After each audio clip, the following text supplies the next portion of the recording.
David. How are you? Hi. Hi, all good. How are you? I'm doing well. So, how was your day so far? Not bad at all. Not bad. All good. How was your day? Oh, it's fantastic, fantastic. Nice to meet you, David. Nice to meet you. So, David, you on March 1st you released your full-length album, A Deadly Threat. So, would you like to tell me a bit about the songwriting and the production behind this new album? Yes, absolutely. Absolutely. Well, I mean, the thing is like this is our third album.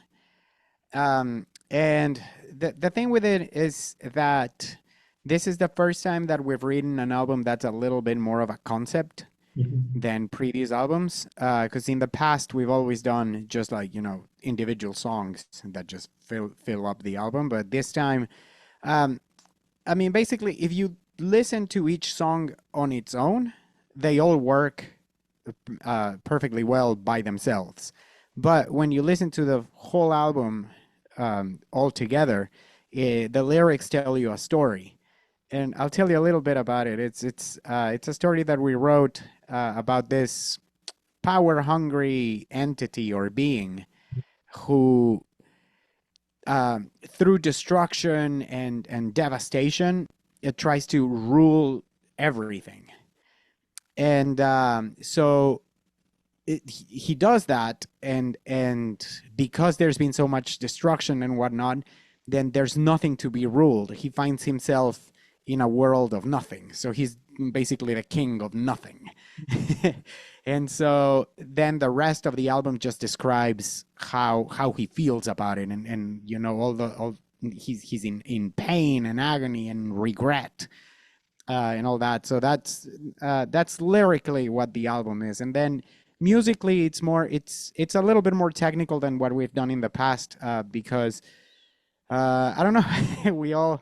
We all kind of like practice a lot, and we like to challenge ourselves to get better and play better. And so we listen to a lot of music, and we try to like like fill our minds with different ideas and different styles and different things, and all that comes together and creates music. So it's all been kind of like a mashup of all the things that inspire us. Fantastic, fantastic. And fantastic cover art that goes behind this album. So, would you like to tell me the work behind it and the man who made this cover art?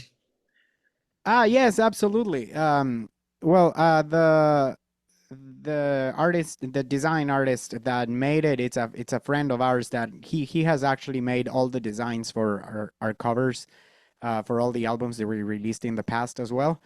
His name is Pablo Teran. He's really talented, and yeah, we work with him all the time.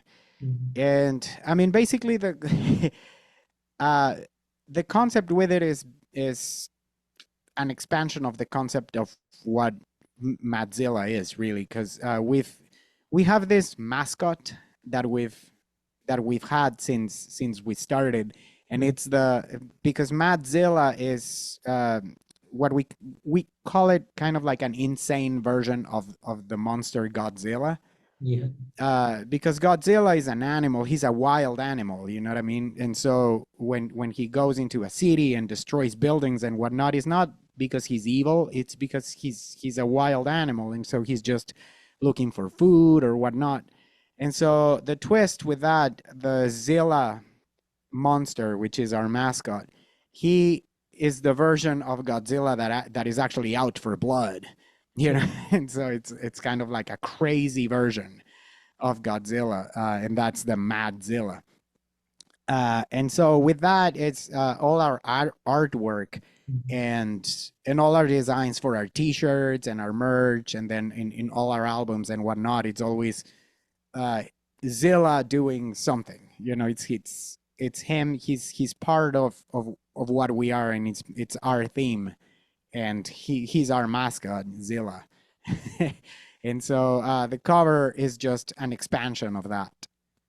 Fantastic, fantastic.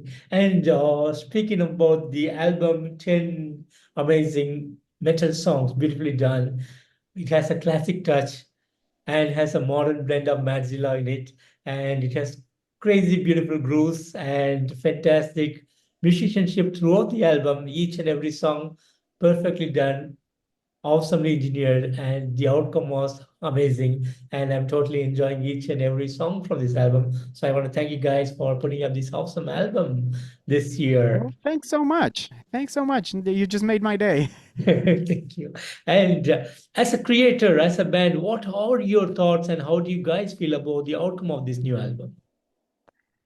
I mean, we love it. It's we do feel that it's the best we've done so far.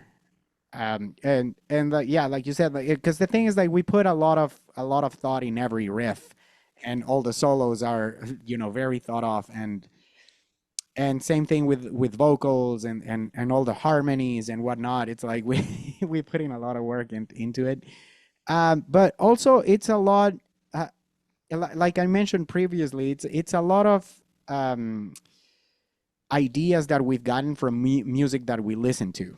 And so we're always looking for new bands, and I mean, with the tours that we've done, we've met so many other artists that are doing their own thing, and that have their own styles, and that for example, when we toured with Saxon, those guys are they have a style of their own, you know what I mean? And same thing with Max Cavalera and all the, like, with every tour that we've done in the past has led us to share the stage with other musicians that have Yeah. very rich styles and very interesting ideas in their songwriting. And just by spending time with them and whatnot, we've also picked up little elements here and there. And so it's basically the music we listen to, and the new bands we find, the new artists we get to play with and whatnot, and all of that just becomes like one big, like, melting pot. And that's just how it happened, you know what I mean? Amazing, amazing. And I know you recently went on a tour with Soulfly on Go Ahead and Die, and how was the experience with Max Cavalera and the entire band? So would you like to talk a bit about the touring experience with them? Oh yeah, definitely. I mean, Max is one of our biggest inspirations, I think. Um, be, Especially because, like, for example, Daniel, our bass player, he actually started listening to metal when he was, I think, 9 or 10, Mm. so like years ago.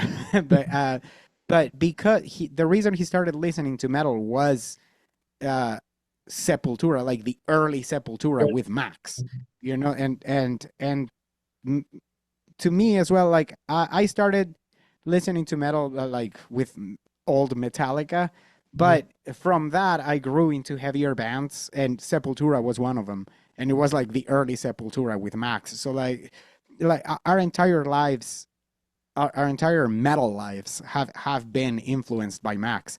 So getting to meet him and hang out with him and share the stage with him has been an incredible experience for all of us. And also, the thing is, like, we've done several things with Max, because we toured with Soulfly a couple years ago Yeah. on the Summoning tour, and that was the first time we ever met him, and it was great. Like, he has treated us like family since day one. From the day we met, he's been super welcoming, and he's always acted like a mentor to us, you know what I mean? Like he has taught us so much and helped us along the way. And then a year after that, we did a festival in Orlando, where the headliner was Judas Priest, but Soulfly was also on the bill. So we got to hang out again and be around Max's crew, who are always super welcoming to us and whatnot. So, like, we've been building a relationship with him for a few years now, and so, like, this last tour with Go Ahead and Die was Yeah.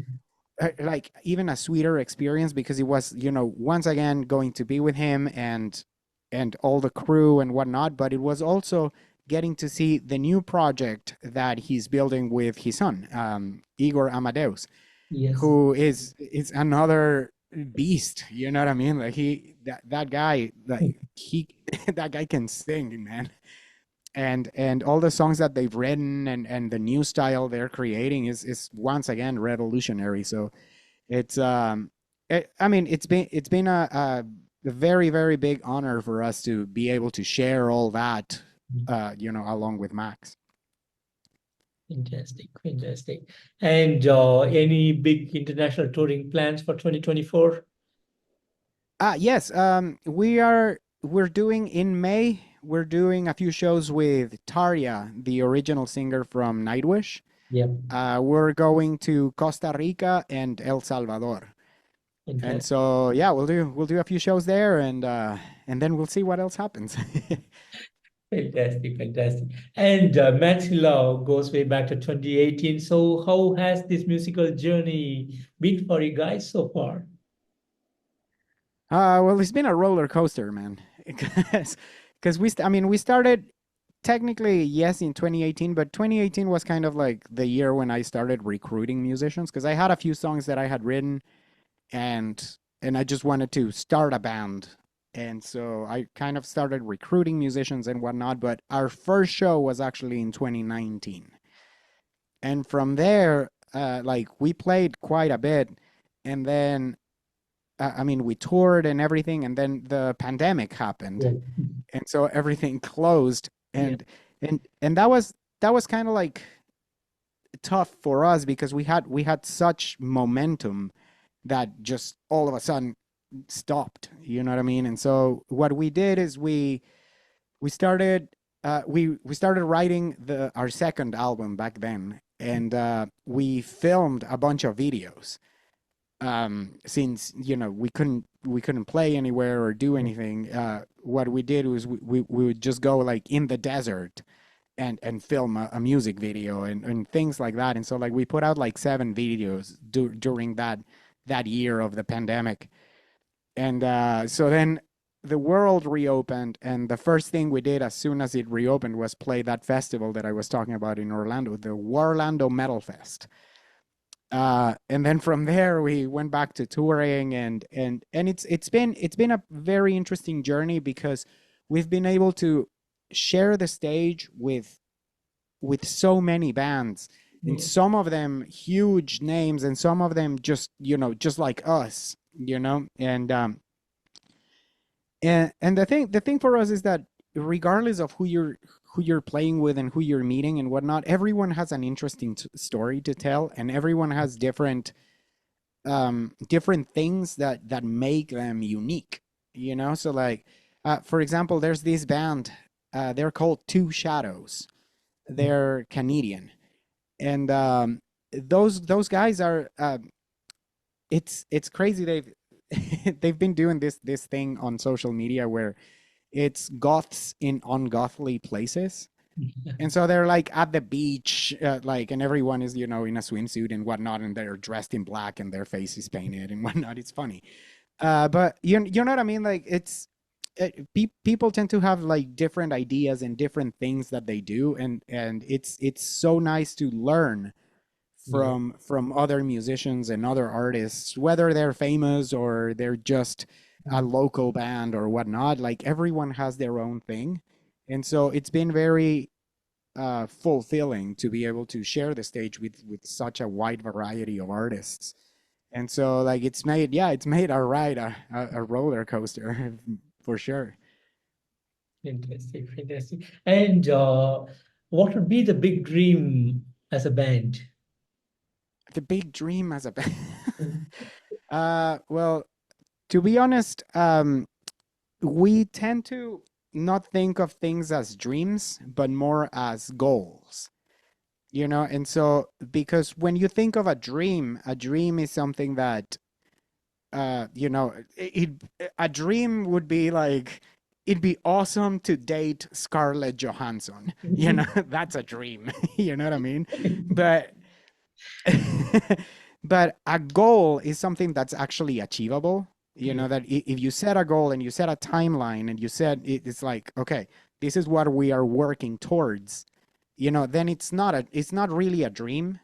even if it's something fantastic, extraordinary, you know, if you see it as a goal, it's something that is achievable. And so that's kind of how we see things. So I mean, our main goal is to be able to just keep touring. Uh, uh, I mean, to be able to generate enough income with our touring to just be able to keep touring and not and just do that. You know what I mean? Because like right now, as we are and at the level that we are currently, we do tour a few times a year, but we got to take breaks in between, you know? So the goal is to just make it more consistent, you know what I mean? To stay just moving around because we all love to travel and we love to meet different people from different places and you know learn from new cultures that we don't know much about and whatnot. And so like the more we can do that, the better. You know what I mean? So I think the overall goal is to be able to just do that consistently. Absolutely. Fantastic, fantastic. And David, I know there has been a lot of amazing, wonderful moments that has happened over the years, but is there something special that you want to share with me today? Oh man. Yeah, like I'm on the spotlight. I think um I think to me personally the one of the most special things that I can think of is the fact that I was able to find um my the band that we are now Yeah. is made like we're very good friends. You know, we're a family.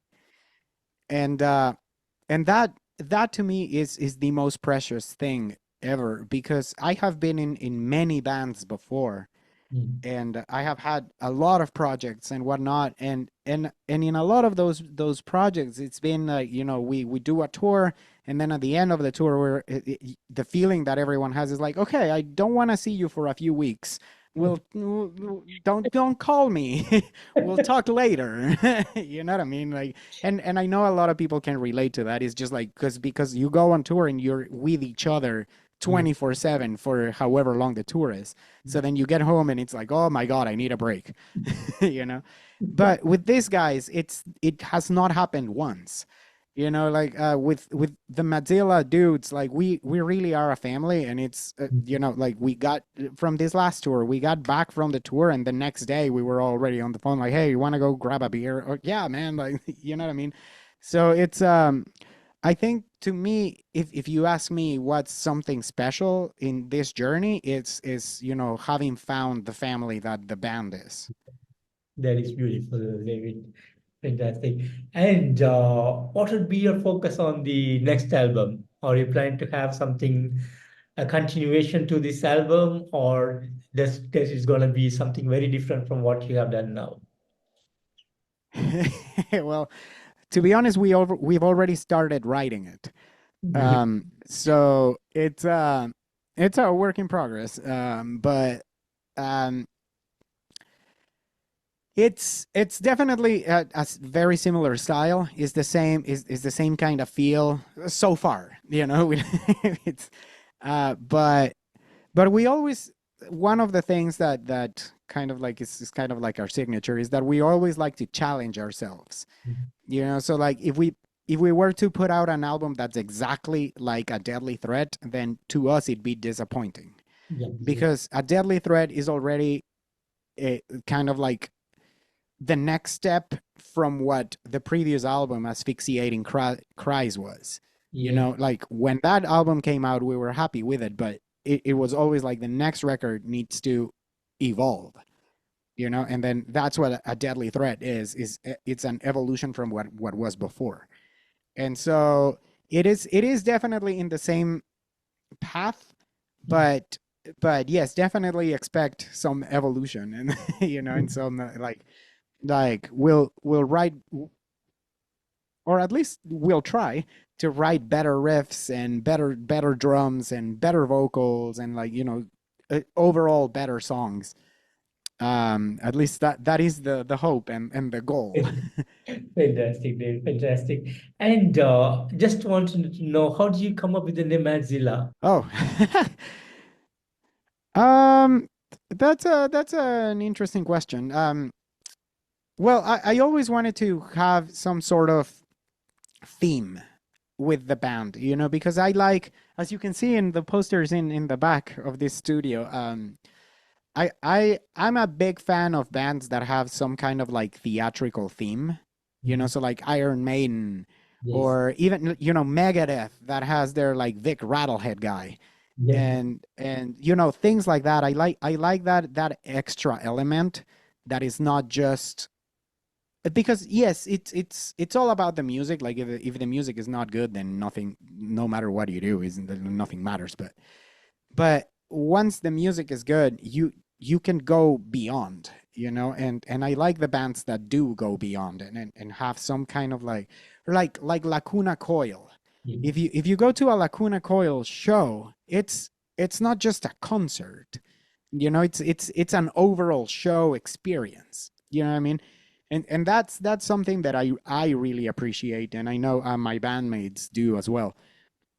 And so with that in mind, that's why the name Madzilla came to be, as not just like, okay, we need a band name so that we can be called something, but something that can also be expanded into a theme, you know, and that we can do things with it, you know. And so I mean, so far, as we grow, we do more, but so far, like I said, like all our merchandise is themed with the Madzilla and the Zilla mascot.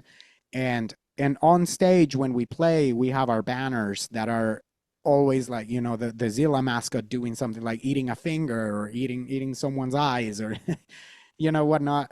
But it's always like we always try to like bring in a little bit of this, like, you know, theatrical kind of elements. And you know, hopefully as we grow more, we'll be able to bring in more and make it, you know, more kind of like what I was saying, like Lacuna Coil, like a show like that is like more of like an involving experience. That's beautiful. Beautiful, David. And David, before we wrap up, do you have a message for the fans of Madzilla and to the metalheads around the world? Yes, absolutely, metalheads. Come see us at our next performance. We'll be on tour here very soon, and we hope to see everyone. We like to bring in all the energy, and we like the thing that we like the most is the energy back and forth between us and the fans. So yeah, come headbang with us and enjoy our new album, and let us know what you think, what songs you like, and we'll play them at our next show. Awesome, awesome, David. And David, I want to thank you so much for giving me today this wonderful opportunity to have you on this interview and giving me the opportunity to listen to a Deadly Threat, a great album. Again, as I said earlier, fantastic work from you guys, and I'm looking forward for more great awesomeness in the next album. And really looking forward to it and to see you guys on the road real soon. Thank you so much. Thanks for having me today. I've had a great time. Me too. Thanks, David, and you have a great day ahead. Take care of yourself. Bye You bye. too. Bye.